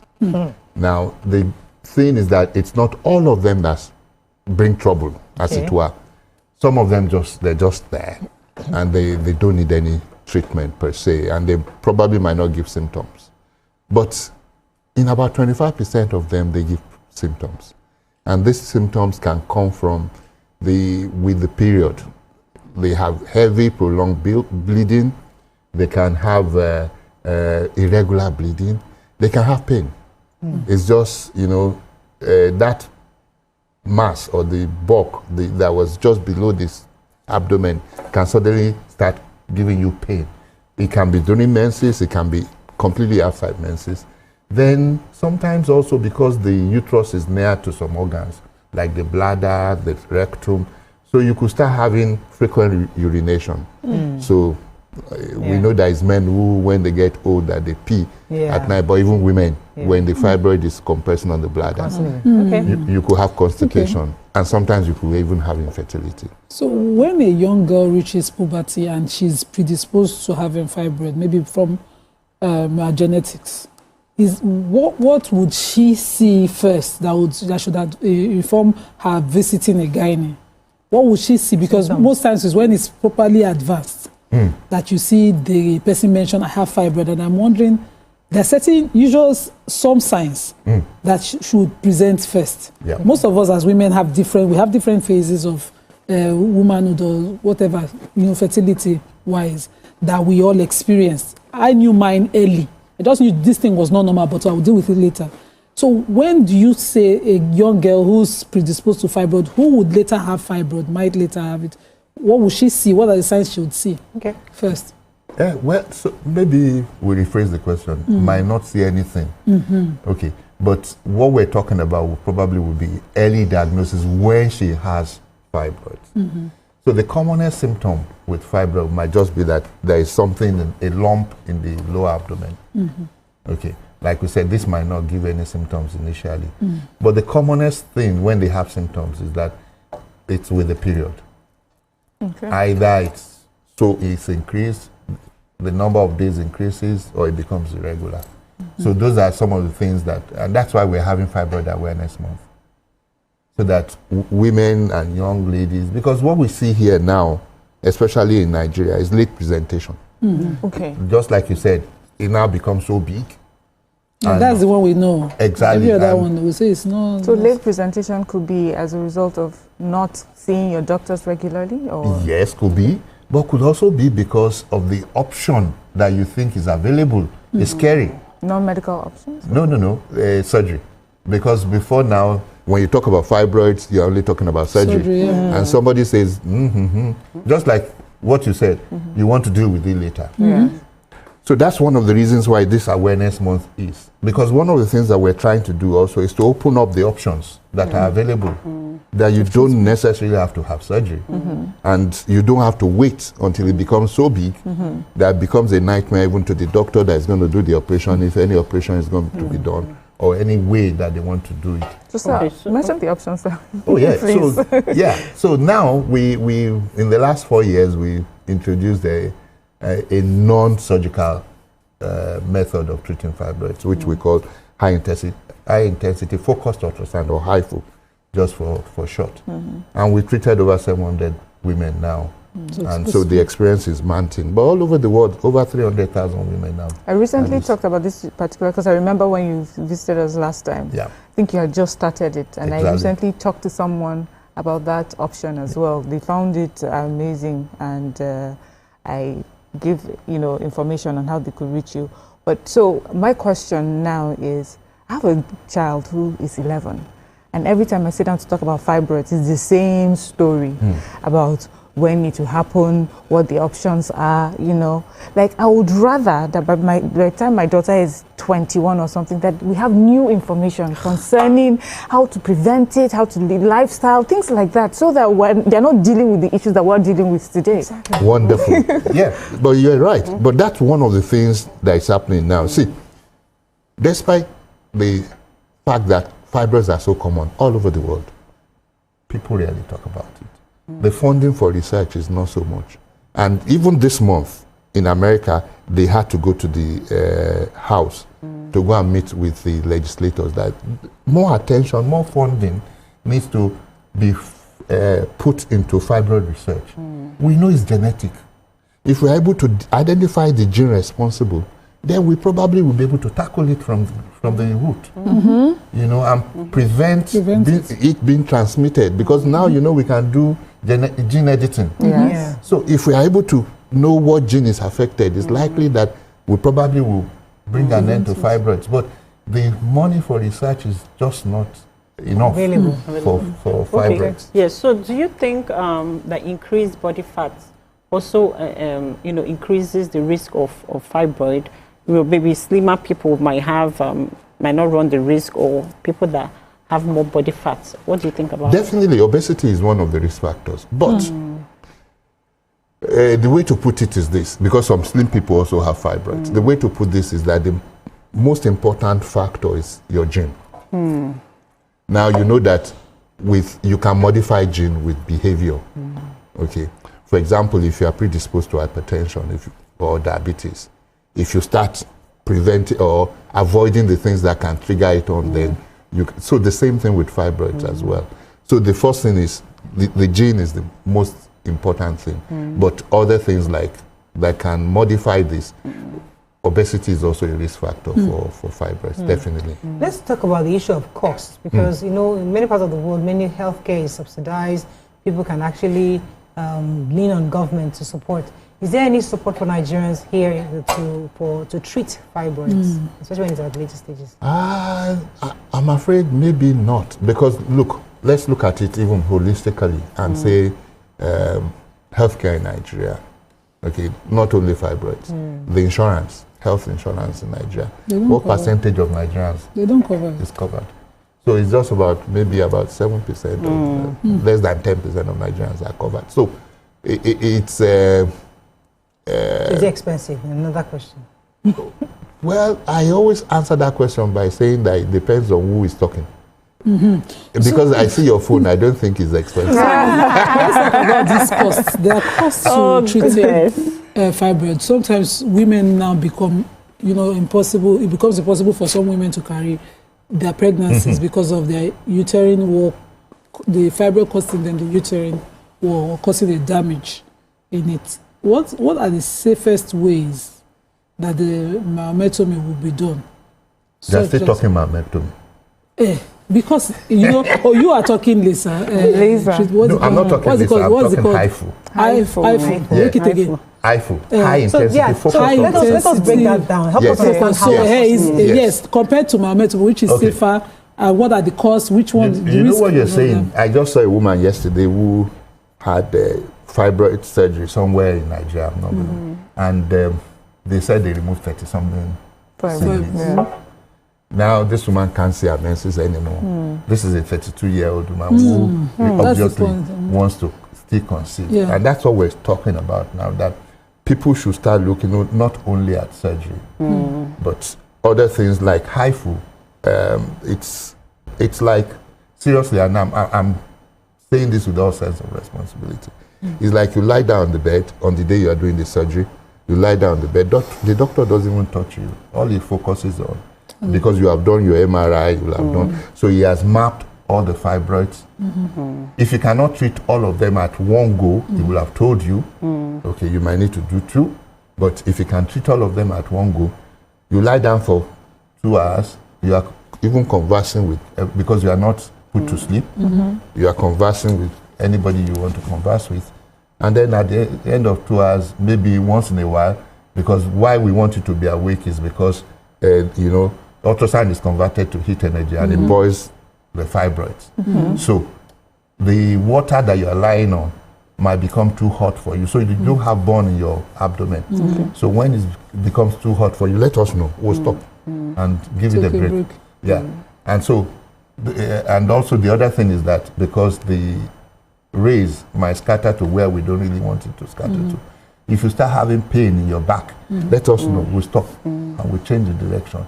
And that's all. So what's it no called? long-term side effects? No sedation, no what's it called? We don't, you are not going to be admitted. Surgery. You are not admitted, you're going home that very day. You can, before you go, we've given you tea to drink.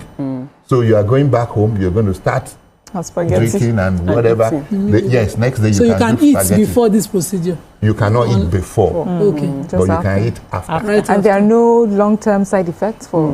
No. Okay. But so you know, violet rays, what's the ultrasound. Ultrasound. No, ultrasound rays. The ultrasound that you do normally, now is now focused. The machine focuses it, and then it's like this principle of when we were kids and we used to play with magnifying lenses, and we'll put piece of paper down, and at a particular distance, it starts burning. Yes, that is the principle. So it converges the ultrasound rays at a particular distance. It through can the burn. skin. Yeah. No, if you remember that thing, if you put your hand in between it doesn't burn you. But the object, that particular paper. So it's so specific. And My question now is, this machine, how many hospitals in Nigeria have it? Because do we have, is it accessible for people? Because I just hearing you and thinking, oh my goodness, that sounds amazing. But can they access it? Technology is expensive. Don't let us kid ourselves. And I think that's one of the banes of healthcare in Nigeria now.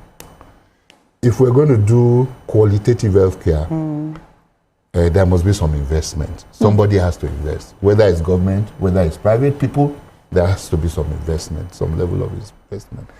Unfortunately now, we have 2 of these machines, one in Lagos, one in Abuja, in the whole of West Africa. Whoa. That doesn't sound good. That doesn't sound good. Because I remember the lady I was talking to. Somebody has to start. That's what we. It takes us back to the previous procedure, because obviously many Nigerians can't afford it and they can't access it. So let's go back to the previous procedure of surgery.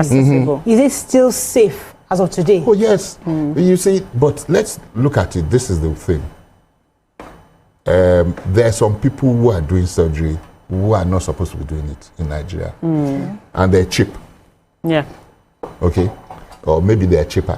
What I always say is that the cheapest, the most expensive does not have to be the best. But the one thing I know is that the cheapest can never be the best.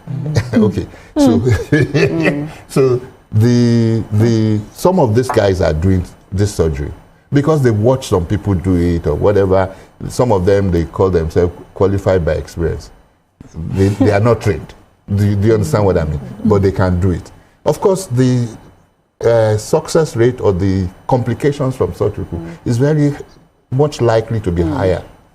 Yeah, but there's some complications that you cannot, even if you are anybody, even if you are anything, it can happen. Okay, so let's talk about vitamin D and the lack of it in the system, in the human body, and how it affects you, either having fibroids or increasing the risk of fibroids. Because, sometimes we take certain things for granted and we don't know maybe that at certain stage or age of puberty, you need to start taking certain vitamins to also help your body. How does vitamin D and fibroid, how do they relate? Yeah, it's one of the things that has been linked to fibroids. But what I say most of the time is that in Nigeria, okay, except for now that everybody now, you go from air-conditioned car, air-conditioned house to air-conditioned car to air-conditioned office. Before, vitamin D was not a problem, an issue with us. But now we know that it's an issue. So yes, it's one of the predisposing factors to fibroids. In fact, there is still a class act in the US that some hair relaxers could also predispose to fibroids among black people. But these are things that we were just getting to know all the risk factors. Okay, so there's also, well, I don't even know where it came from, but we believed that the older you get, when you enter your menopause, the easier for your fibroid to die by itself. Is it true? It's true. Okay, so it might not, it's not likely to grow. Completely. It's not likely to grow. It does not disappear. Okay. It's not likely to grow. It doesn't shrink. No estrogen. It will shrink, but it might not disappear. Don't let me okay. So, because estrogen is what feeds fibroids. And when you hit menopause, your estrogen level goes down. And then, and that's one of the reasons why sometimes we say it's not every fibroid that needs to be treated. So you have to look at the person. So there's this thing I hear from younger ladies who are dealing with fibroid now, and they say they always have the doctor say to them, "Go and have a baby."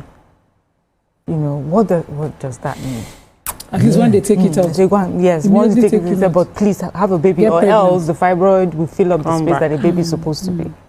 Yeah, well, we used to say that a lot before. Yeah, but it's true that if you what we said many years ago is that if uterus does not carry a baby, we carry fibroids. But that we know because age is one of the predisposing factors to having fibroids. Now, but sometimes we know what it is now, that some women probably they don't have a partner and they don't want to have children out of wedlock or whatever, and they have fibroids, and the fibroid wants to kill them. You probably have to deal with the fibroids. But now, there are also many options available. The same lady can store her eggs until she's ready. Nothing is cheap in life. It's not accessible to the average woman on the street. I agree totally. But you see, that does not mean we should not be talking about it. Okay. Yeah, everybody, because I've seen so many people in life, we live in communities in Nigeria, whether we like it. It's a communal life. True. We see somebody that you look at and say, this is a teacher.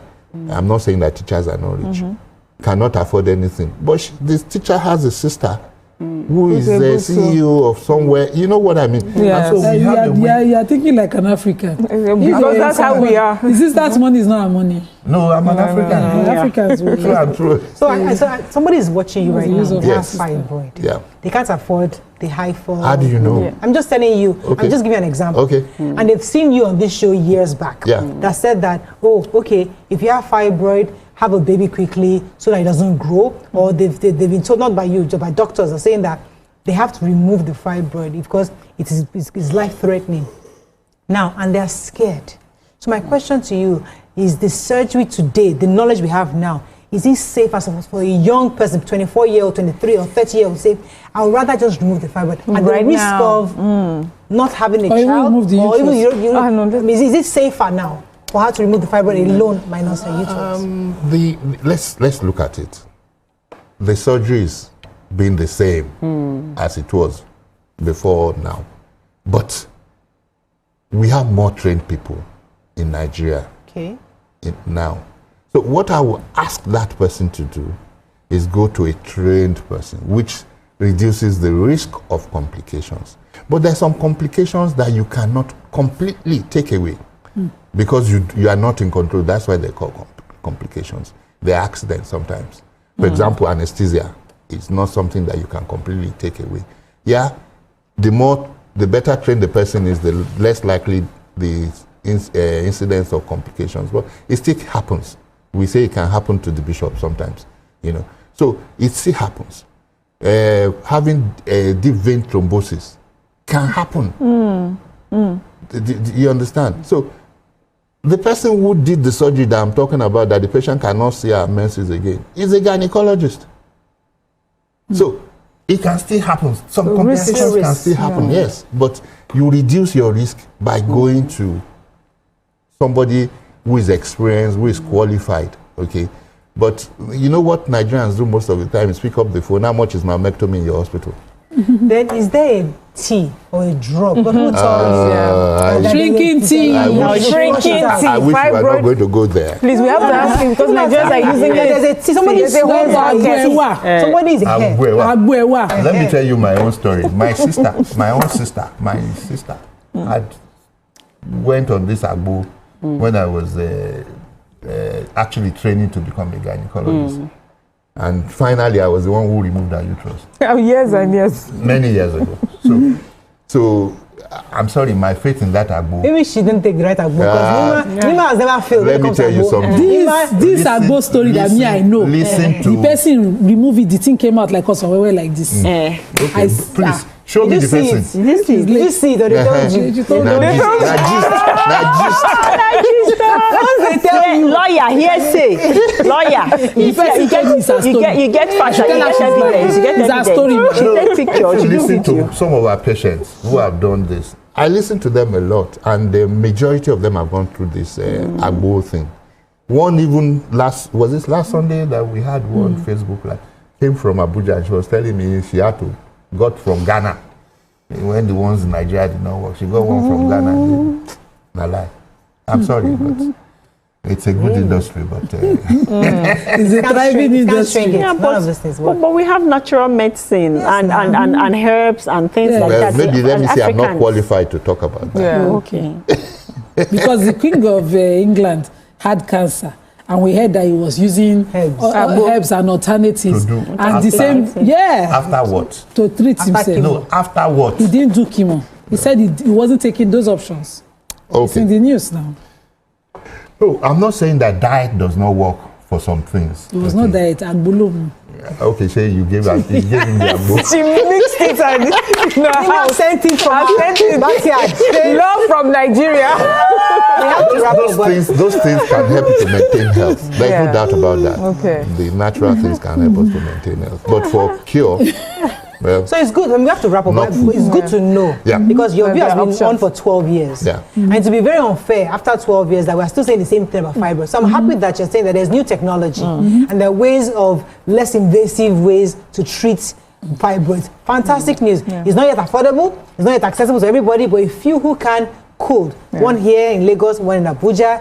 Then you're saying that the surgery that people do is safer because we have more trained doctors who can perform the surgeries. But doesn't mean that it will still, there might not be risks. No, but there could be, but we're happy that the surgeries can still happen. That's the information we've gotten today. Yes. Thank you very much, doctor. I think on that note, we can end. Thank you, because we have a consultant, gynecologist here, obstetrician, and a gynecologist, Dr. Abayomi Ajayi. Always a pleasure having you, sir. Same here. It's always great to be here. A lot of people are asking for your number, so I'll send you your number today. Okay. That's all we can take on today's show. Hope you learned a few things as we have. Have a great day. We'll see you tomorrow. Bye for now.